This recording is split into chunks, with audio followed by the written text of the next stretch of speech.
Boa noite a todos.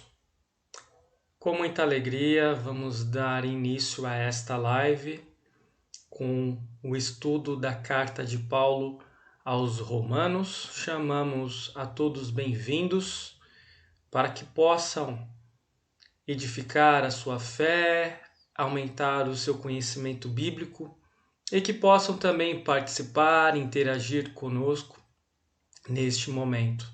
Sabemos que muitas pessoas estão angustiadas, estão passando por dias diferentes de preocupação, de ansiedade. Muitos estão em seus lares, em quarentena. Muitos também estão ainda tendo que trabalhar e por isso se sentem mais ansiosos, preocupados em contrair esse vírus, em eventualmente passar para um de seus familiares. E esse momento é um momento para nós sairmos um pouco dessa vibe de coronavírus e realmente focarmos no estudo da palavra de Deus e que Deus possa abençoar a cada um de vocês ao longo deste estudo. Nós vamos dar início com uma oração. Em nome do Pai, do Filho e do Espírito Santo. Amém. Querido Deus, amado Pai, pedimos que o Senhor abençoe a cada um que está acompanhando esta live deste estudo da carta aos Romanos, que envie o Teu Santo Espírito para que possa fortalecer as pessoas na fé, para que possa trazer também consolo e tranquilidade nesses dias difíceis em que estamos enfrentando a ameaça do coronavírus. E que o Senhor possa nos abençoar nesta noite. Amém. Muito bem, então, antes de nós iniciarmos, só explicarmos um pouco por que da escolha desta carta, né? Carta de Paulo aos Romanos é uma carta central na fé cristã. Se alguém perguntasse por onde devo começar a ler a Bíblia, nós poderíamos indicar, leia os evangelhos, um dos evangelhos, e também uma das cartas de Paulo, especialmente a carta de Paulo aos Romanos, porque nela nós temos de fato a explicação do que Jesus fez por nós, qual o impacto da obra de Cristo em nosso favor, nesta vida e também no porvir, e de como podemos viver a partir da fé que temos em Cristo Jesus. Por isso, a escolha desta carta, tão central, tão importante para a fé cristã. Como funcionará a dinâmica deste estudo? Sabemos que estudo bíblico é algo diferente de uma palestra, é diferente de uma aula, e é importante que no estudo bíblico tenha a participação das pessoas. Mas, devido às dificuldades de recursos, mesmo tecnológicos, né? Agradecemos por termos esses recursos à disposição, mas perguntas, interrupções, ficaria algo que seria difícil, às vezes problemas com áudio e até de compreensão de perguntas, mesmo se fosse escrita. Isso poderia, assim, deixar um pouco o transcorrer do estudo um tanto quanto preso então a gente vai na verdade ter uma dinâmica diferente. Eu estarei então conduzindo todo o estudo do início ao fim, mas também estarei respondendo perguntas lá no Facebook. E essa live, na verdade, é um vídeo gravado. Gravei hoje esse vídeo e disponibilizo agora como live. Então estarei ali respondendo as perguntas que porventura existirem. Por favor, enviem perguntas. Fiquem à vontade de fazer comentários, críticas, sugestões, mas especialmente perguntas. E assim nós poderemos ter essa interatividade com vocês, beleza? Então vamos dar início ao estudo da carta de Paulo aos Romanos. E hoje nós teremos uma introdução à carta, né, aspectos contextuais, históricos, literários, e depois já daremos início ao estudo da carta, a leitura do capítulo 1, versículos 1 até o versículo 17. Tudo bem?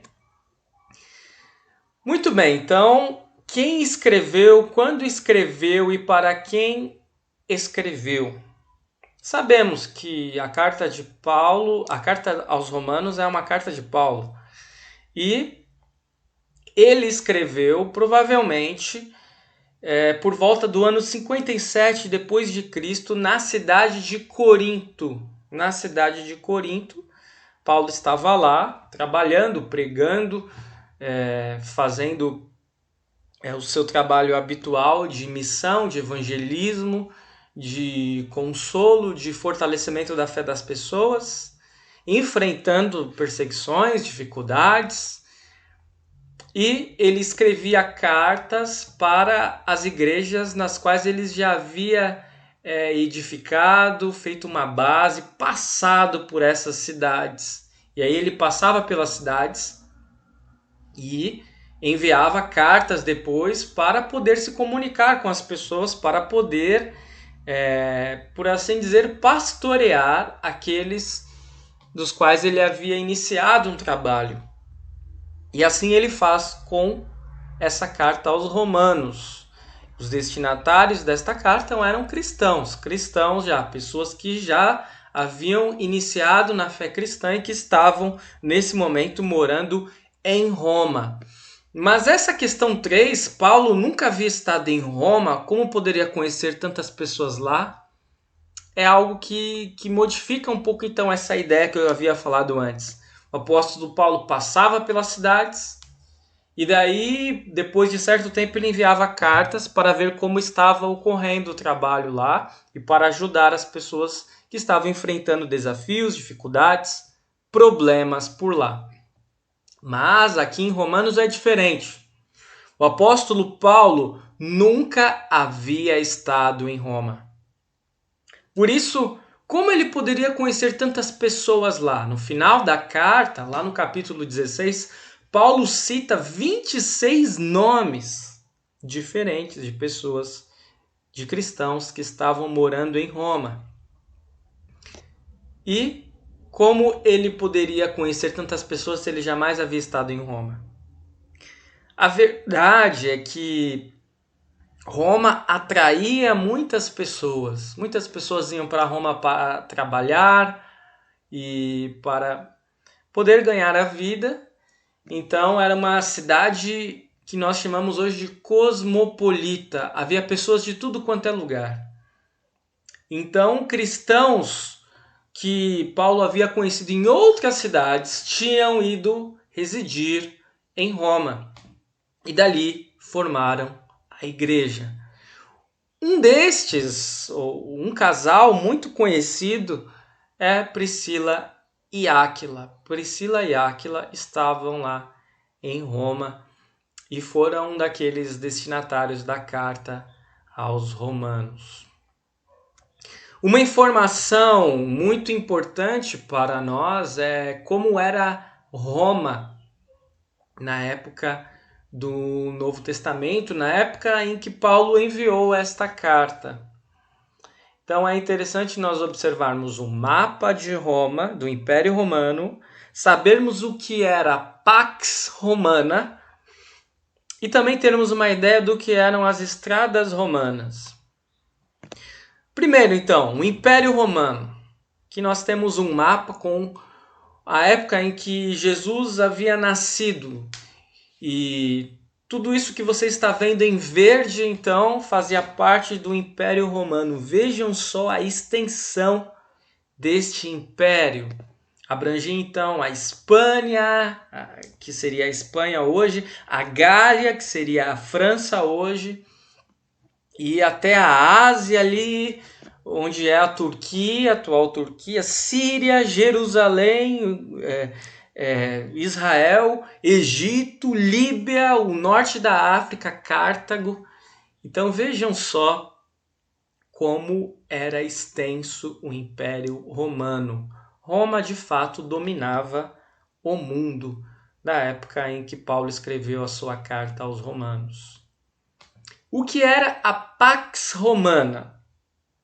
A Pax Romana, a paz romana, era o fato de muitas guerras e disputas deixarem de existir por conta do domínio romano. Se Roma tinha tanto poder, tinha tantas forças militares, quem iria se atrever a lutar contra Roma? Por isso, neste período, tanto da época em que Jesus veio e encarnou e ministrou, como na época de Paulo, o mundo estava vivendo sob a égide da Pax Romana. Então não havia muitas guerras, grandiosas guerras. Havia pequenas batalhas localizadas. Por isso era um período propício para as viagens que Paulo empreendeu e para a disseminação, a propagação do Evangelho.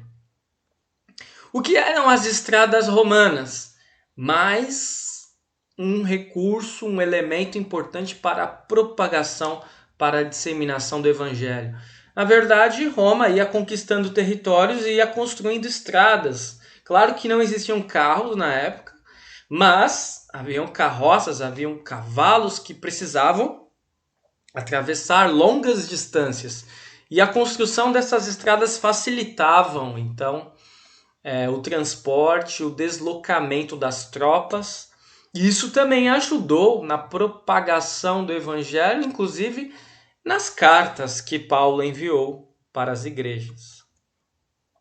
Como os cristãos eram acolhidos pelas autoridades romanas? Aqui nós temos então uma figura, dos cristãos jogado aos leões, um local parecido com um coliseu, cristãos ali enforcados, queimados. Essa é uma cena que realmente nos choca, e a perseguição que os cristãos sofreram, e isso é verdade, isso aconteceu. Mas é importante que se diga que o Império Romano ele tinha sim um comportamento um tanto quanto dúbio. Dependia muito de quem era o imperador que estava no poder na época. Então, ao longo da história do Império Romano, que tem seus 300 anos, 400 anos, houve imperadores que de fato perseguiram cristãos.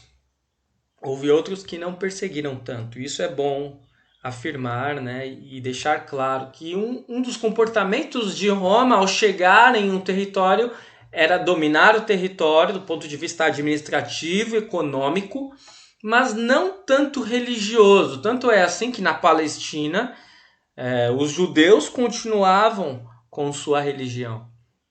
Mas, claro, em Roma era diferente. Em Roma havia a adoração a vários deuses, ao panteão romano e também ao imperador. O imperador era quase um deus. Por isso os cristãos eram mal vistos muitas vezes pelos imperadores. É interessante a figura do imperador Nero.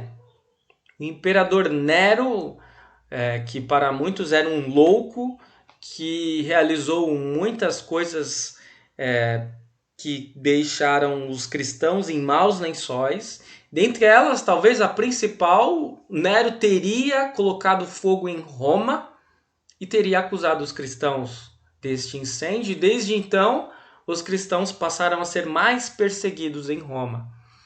É importante também apontar que provavelmente Nero foi o mandante da execução tanto de Pedro quanto de Paulo. E Paulo, então, seria decapitado, perderia a cabeça por conta da pregação do Evangelho.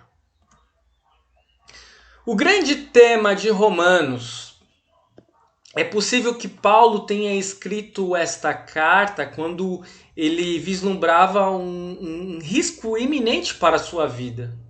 E por isso Paulo vai direto ao ponto em Romanos. Ele não tem tempo a perder. É necessário falar do que é mais importante. E o que é mais importante para Paulo? a salvação. E como que alguém pode ser salvo? Como que alguém pode ter seus pecados perdoados? Como que alguém pode herdar a vida eterna por intermédio da fé na morte e ressurreição de Cristo Jesus?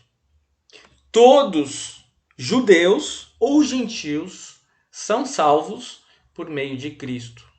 E é este o tema principal, o grande tema da carta de Paulo aos Romanos, aquilo que nós chamamos de justificação, que é aí um palavrão teológico.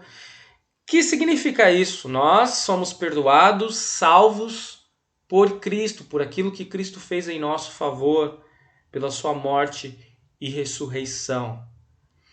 Paulo aponta então que todos estão condenados e ele não faz qualquer cerimônia para apontar que todos são pecadores indistintamente, judeus ou não judeus, e todos estão condenados se não estiverem em Cristo, se não tiverem fé em Cristo.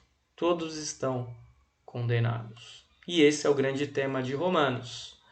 Quem tem Cristo tem tudo, tem a fé, tem a salvação, tem o perdão. Quem não tem Cristo, infelizmente, acaba perecendo. E é isso que Paulo ele busca enfatizar para, de fato, mais pessoas possam crer e mais pessoas sejam salvas por Cristo.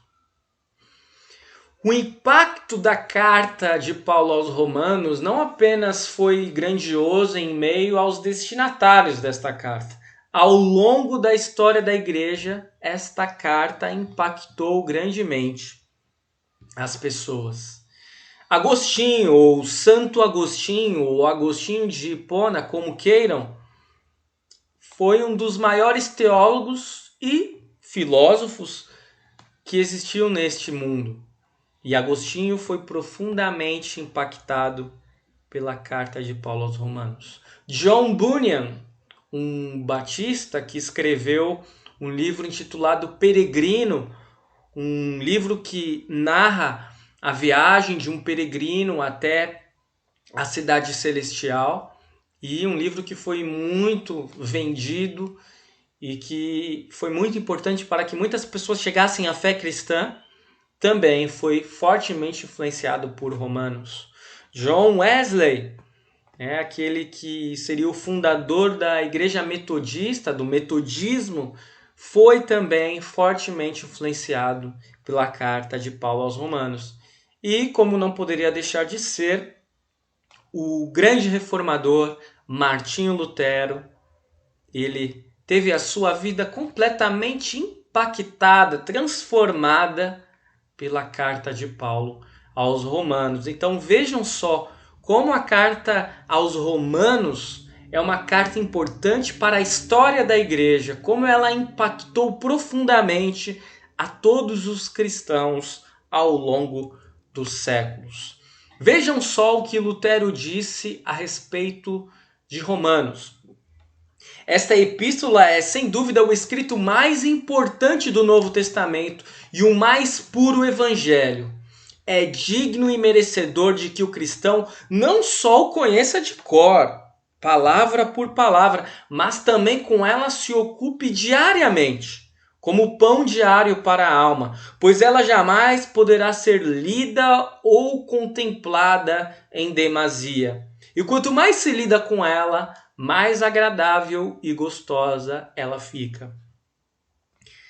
É interessante, Lutero era um doutor em teologia, doutor nas escrituras sagradas e se dizia um eterno leitor de Romanos.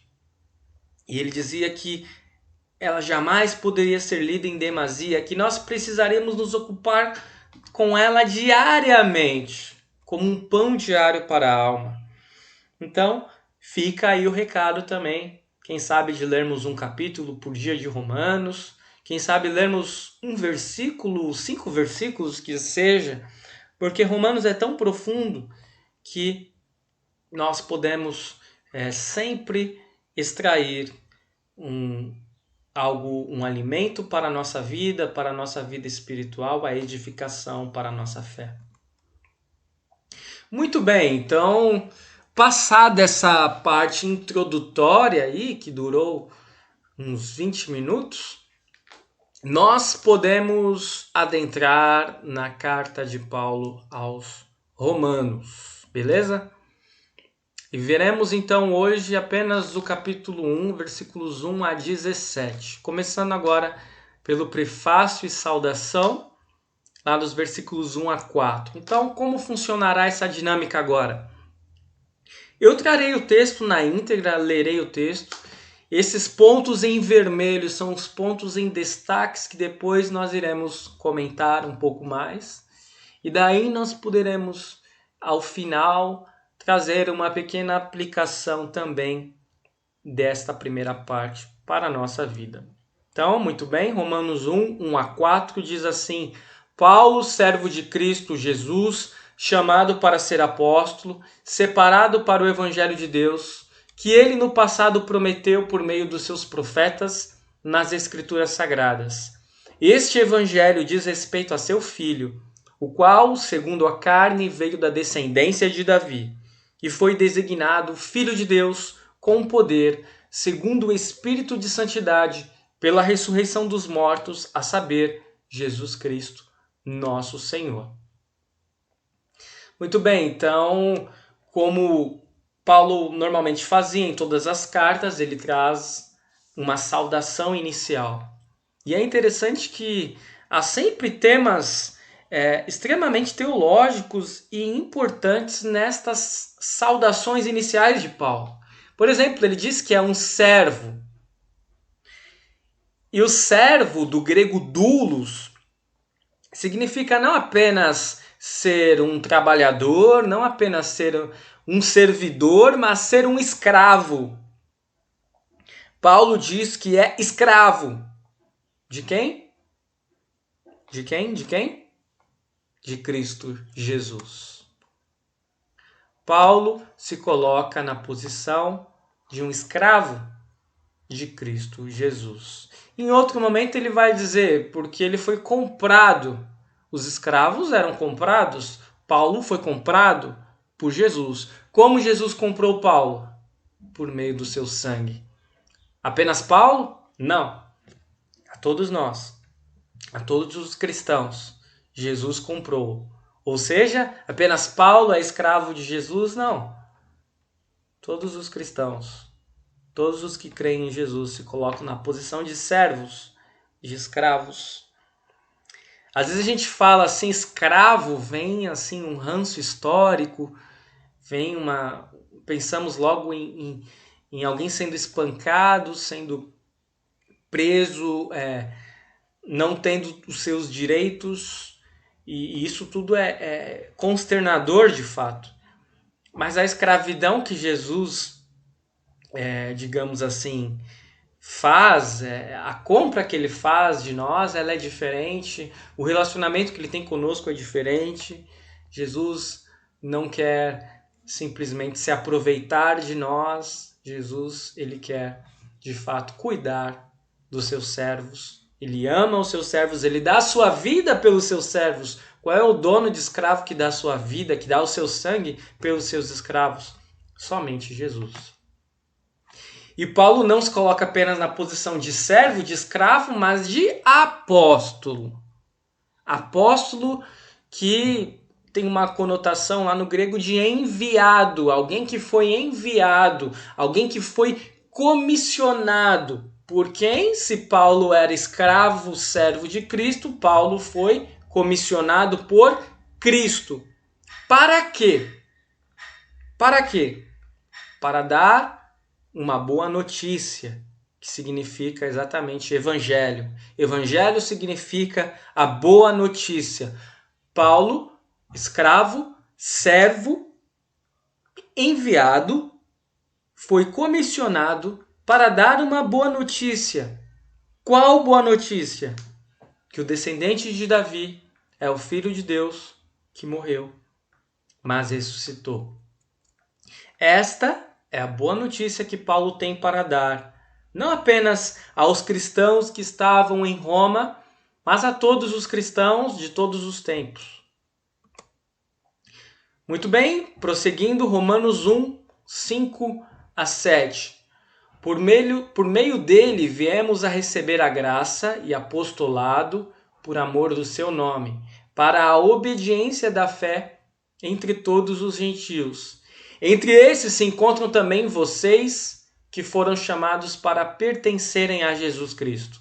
A todos os amados de Deus que estão em Roma, chamados para ser santos, que a graça e a paz de Deus, nosso Pai, e do Senhor Jesus Cristo, estejam com vocês. E assim ele conclui o seu prefácio, a sua saudação.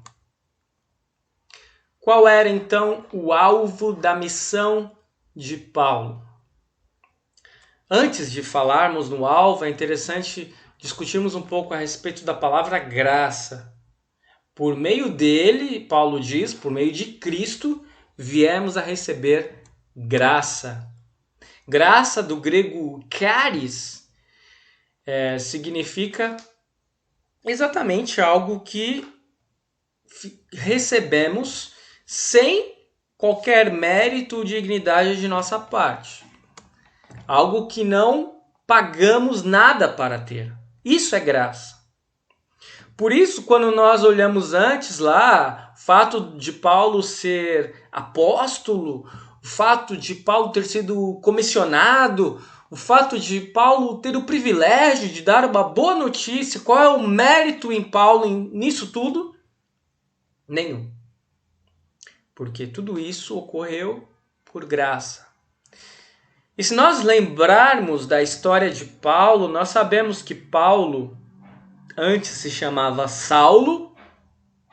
Ele tinha uma situação muito peculiar do ponto de vista étnico histórico, porque Saulo, né, tinha uma ascendência judia e romana.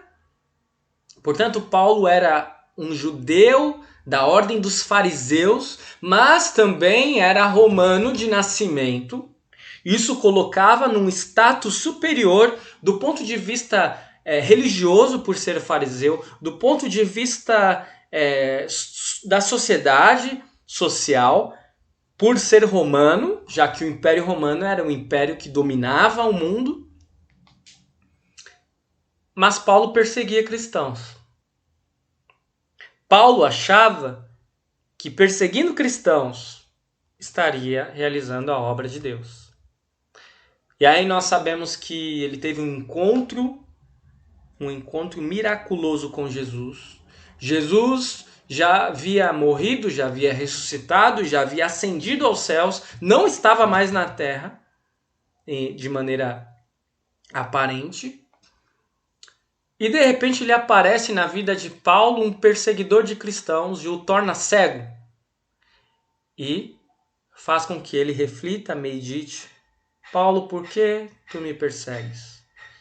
E daí, tempos depois, dias depois, ele volta a ver e ele é transformado, e de perseguidor ele passa a ser um evangelizador, um pregador da palavra e um perseguido. Então vejam só a transformação que ocorreu na vida de Paulo, tudo por graça, sem mérito nenhum no apóstolo. Mas qual era o alvo especial da missão de Paulo? Se nós lembrarmos, o apostolado de Paulo era um apostolado diferente. Pedro, João, Tiago e todos os outros 12, sabemos que Judas, depois de sua morte, foi substituído por Matias. Todos esses, eles acompanharam Jesus na íntegra, de forma visível, de forma local, e conviveram com Jesus, com exceção de Matias, talvez, né, não sabemos ao certo, mas especialmente os outros 11, conviveram com Jesus 3 anos. E Paulo? Paulo não. O chamado dos outros, a princípio, especialmente de Pedro, parece ser algo direcionado àqueles que estavam mais próximos dos discípulos, aos judeus. E Paulo, devido à sua origem diferente, sua origem romana, não. Paulo tem como alvo em sua missão os gentios, ou seja, os não-judeus. Para quem é a boa notícia, para quem é o evangelho que Paulo tem a dar, a pregar? A todos. A gentios e a judeus. Judeus e não judeus. Mas de forma especial, na missão de Paulo, até por meio de suas viagens que ele empreendeu, nós podemos saber que é os gentios. Observamos que Paulo diz que os destinatários de sua carta têm um chamado especial para pertencerem a Cristo. Mas nós sabemos que não apenas eles têm esse chamado, todos os cristãos, você, eu, todos nós, temos esse chamado para pertencermos a Cristo, para sermos servos de Cristo, doulos de Cristo, escravos de Cristo. E isso nos coloca numa posição distinta. Não porque estaremos em uma posição superior, pelo contrário, porque muitas vezes nos colocaremos abaixo para poder levar o Evangelho ao maior número de pessoas, às mais distintas pessoas que estão distantes de Deus. Muito bem, dando continuidade, Romanos 1, 8 a 12, Paulo ora pelos cristãos de Roma, deseja vê-los. Vejamos só o texto. Em primeiro lugar, por meio de Jesus Cristo, dou graças ao meu Deus por todos vocês, porque a fé que vocês têm é proclamada no mundo inteiro. Pois Deus, a quem sirvo em meu espírito, no evangelho de seu Filho, é minha testemunha, de como nunca deixo de fazer menção de vocês em todas as minhas orações, pedindo que em algum momento, pela vontade de Deus, surja uma oportunidade de visitá-los, porque desejo muito vê-los, a fim de repartir com vocês algum dom espiritual, para que vocês sejam fortalecidos, isto é, para que nos consolemos uns aos outros, por meio da fé mútua, a de vocês e a minha. Qual a relação que Paulo tem com os destinatários da carta? Aqui nós observamos, os versículos 8 a 12, qual é o sentimento de Paulo, o que ele deseja para os cristãos de Roma. Antes de mais nada, ele tem uma gratidão imensa a Deus pela existência deles. Paulo sabe que se não fosse por aqueles cristãos em Roma, a mensagem, a boa notícia que ele tem para divulgar, dificilmente chegaria em Roma. Daí a gratidão pela existência deles. E Paulo os ama como irmão em Cristo Jesus. Por isso a gratidão à existência deles. Paulo diz que intercede constantemente por eles, ora constantemente por eles. É algo que nós precisamos fazer aos cristãos, pelas pessoas que estão ao nosso redor, pelos nossos irmãos e irmãs, especialmente em momentos como agora, em que nós estamos impossibilitados de estarmos juntos. Uma grande arma que temos a utilizar é a oração. E Paulo manifesta um desejo muito grande de encontrá-los o mais breve possível. Paulo deseja vê-los. Talvez Paulo estivesse como muitos pastores estão hoje. Os pastores desejam ver os seus membros, mas estão impossibilitados. Paulo também desejava ver os cristãos lá de Roma. E é interessante o que ele diz ainda. Paulo não quer apenas consolar, mas quer ser consolado pelos irmãos. Por isso ele diz lá, isto é, para que nos consolemos uns aos outros por meio da fé mútua. Nenhum cristão, mesmo líder, mesmo pastor, pode se colocar em uma posição superior da qual ele acha que não precise ser consolado. Os cristãos devem se consolar mutuamente. E é isso que Paulo deseja com os cristãos que estavam na cidade de Roma. Romanos 1, 13 a 15 diz assim: quero que vocês saibam, irmãos, que muitas vezes me propus a ir visitá-los no que tenho sido até agora impedido, para conseguir algum fruto igualmente entre vocês, assim como também tenho conseguido entre outros gentios. Pois sou devedor tanto a gregos como a bárbaros, tanto a sábios como a insensatos. Por isso, quanto a mim, estou pronto a anunciar o evangelho, também a vocês que estão em Roma.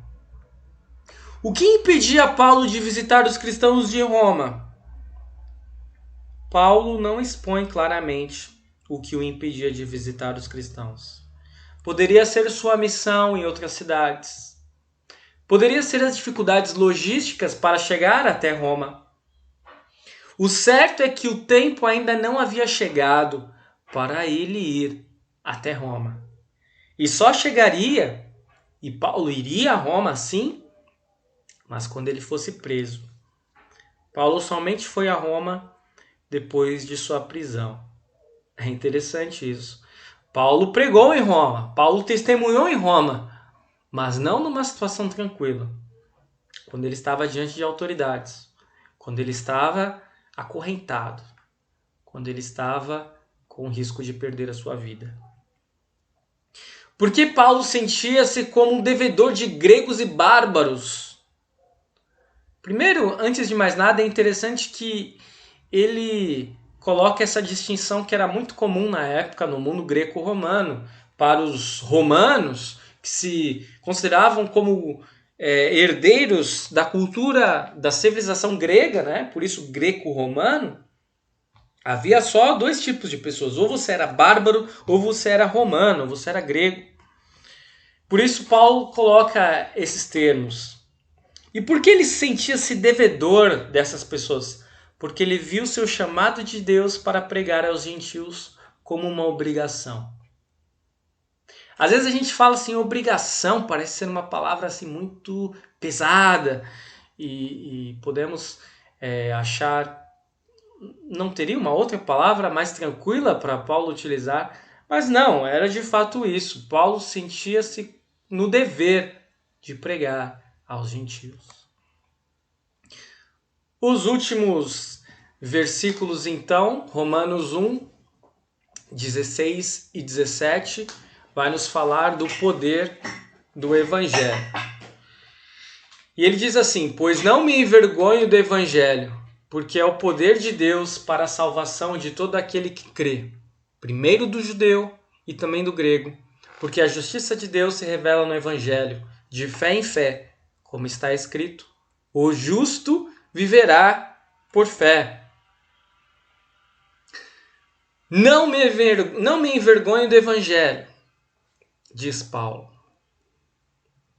É um sentimento que todos nós precisamos ter.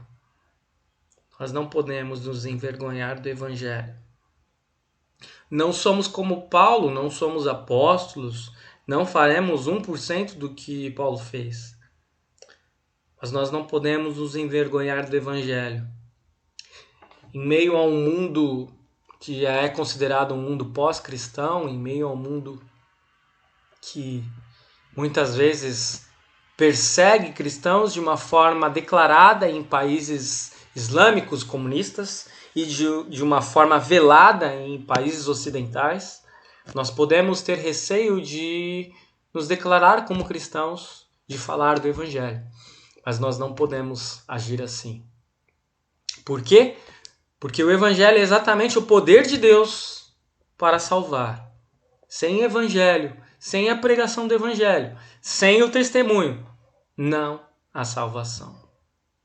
Primeiro do judeu, Paulo diz, pois ele segue uma ordem, a ordem que Jesus não mudou, não modificou. Os judeus têm um chamado proeminente, mas que chamado proeminente era esse? Deles viria o Salvador Jesus. Eles têm a sua importância, eles foram escolhidos por Deus para dali vir o Salvador. Por isso Paulo não descarta a importância deles, mas deixa claro, a salvação é para todos, judeus e não judeus. E há só um caminho para a salvação, que é Cristo Jesus.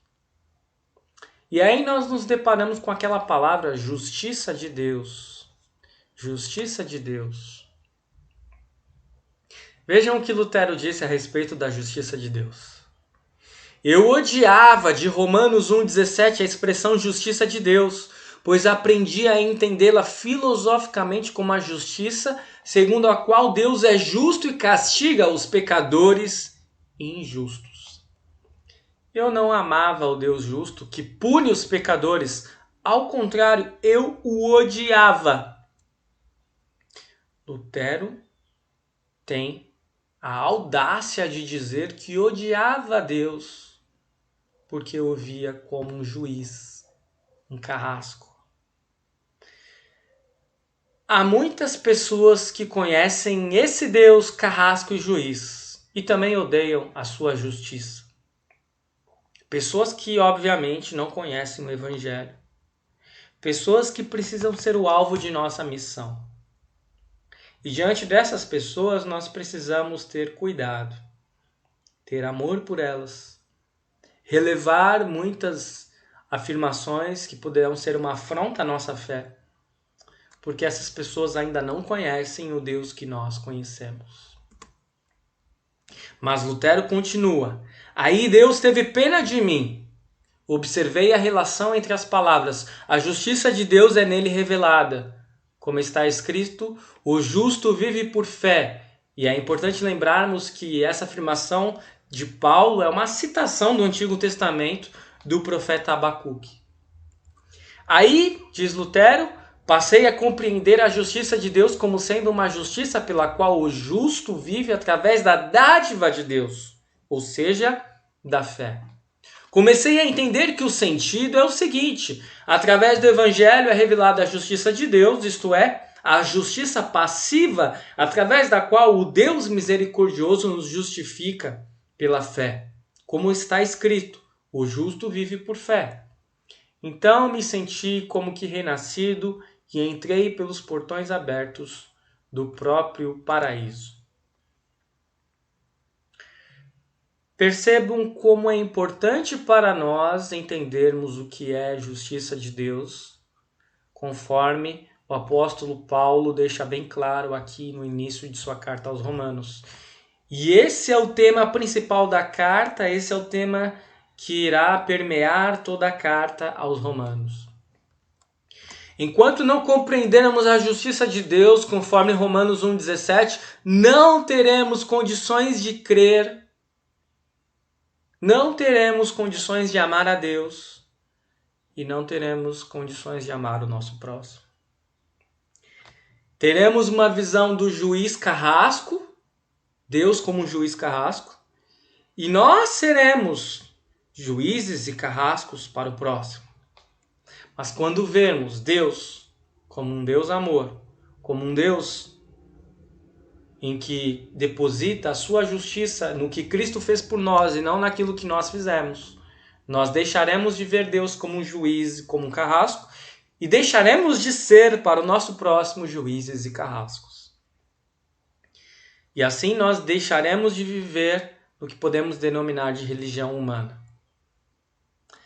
Enquanto nós não compreendermos o que é a justiça de Deus do ponto de vista de Paulo, seremos as pessoas mais infelizes deste mundo. Mas se compreendermos bem, teremos o que Lutero afirmou lá no final dessa sua afirmação. Então me senti como que renascido e entrei pelos portões abertos do próprio paraíso. Queridos irmãos e irmãs, se vocês já têm essa noção da justiça de Deus que existe em Cristo, vocês já podem se sentir como que no paraíso. Aproveitem e levem esta mesma visão para que outras pessoas possam também adentrar no paraíso. Se vocês não têm essa visão ainda, se ainda têm dificuldade em enxergar a justiça de Deus em Cristo, se ainda olham o mundo ao seu redor como juízes e carrascos, peçam perdão, voltem para Deus, peçam para que Deus ilumine a mente de vocês, envie o Santo Espírito e que vocês possam ter essa mudança, essa mesma mudança que Lutero teve e que tantos outros tiveram por intermédio da Epístola de Paulo aos Romanos. Muito bem, este é o nosso estudo de hoje. Vamos falar com Deus em oração. Querido Deus, amado Pai, graças te damos por tantas bênçãos, dádivas derramadas em nossa vida. Graças te damos pela preservação de nossa vida em tempos difíceis. Pedimos que o Senhor nos ilumine, envie o teu Santo Espírito para que nós possamos ter essa visão de justiça de Deus, a justiça que é depositada na obra de Cristo na cruz, e que possamos olhar o mundo com um olhar misericordioso e amoroso, o mesmo olhar que o Senhor tem para conosco. Abençoe todos aqueles que estão em seus lares, abençoe todos aqueles que estão trabalhando, que estão na linha de frente contra o coronavírus, e que nós possamos sair desta situação o mais rápido possível, para que menos pessoas sejam afetadas por essa doença terrível. Por isso nós te pedimos e te agradecemos em nome de Cristo Jesus, nosso Senhor e Salvador. Amém.